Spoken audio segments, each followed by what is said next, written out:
Matapos masangkot sa isyu ng pangbubugbog ay humingi na nga ng sorry si Jam Ignacio sa kanyang fiancé na si Jelly Au matapos ilang araw ng kanyang pambubugbog.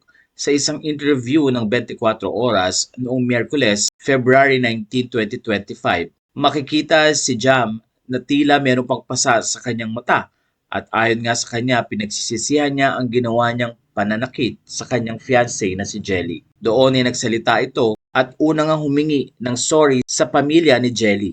Ayon sa kanya, sa mga kapatid, sa mga kaibigan, dito ako haharap sa inyo. Humaharap na humihingi ng taos-puso na sorry, sobrang sorry. Lalo na sa mami ni Jelly. Ma, sorry. Ma, alam niyo yan na mahal ko si Jelly. Sa pagkakataon na yon ay na-interview si Jam kung bakit niya nasaktan ang kanyang fiancé. Ayon sa kanya, nagsimula ang nasabing pambubugbog dahil na rin tila sa sobrang pagod nila sa buong maghapon na kanilang paglabas. Pahayag niya, sa simpleng hindi pagkakaunawaan siguro, may halo na rin sigurong pagod sa maghapon na lakad namin. Kumbaga, tao lang din siguro ako, baka napuno lang din siguro ako, na hindi ko sinasabi na tama pero hindi ko para i-tolerate na gawin ulit.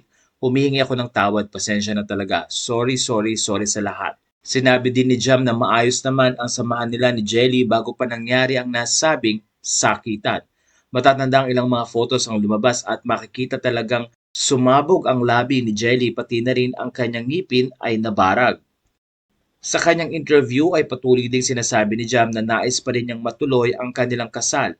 Ayon sa kanya, nangako silang dalawa na magkakaroon sila at pangarap nila ang magkaroon ng maayos na pamilya.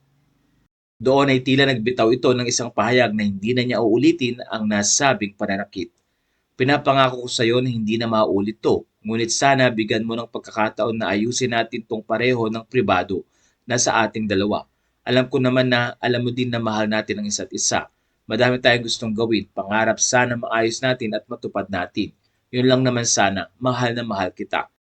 Matatandang February 14, 2025 nang pormal na nagsampa ng reklamo si Jelly sa National Bureau of Investigation dahil na rin sa pananakit ni Jam sa kanya.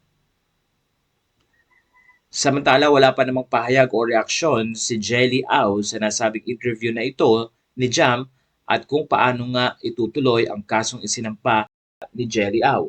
Matatandaan sa kanyang post noon ay sinabi niyang pagbabayaran ni Jam ang ginawa nito sa kanya at ipakukulong niya ang nasabing fiancé.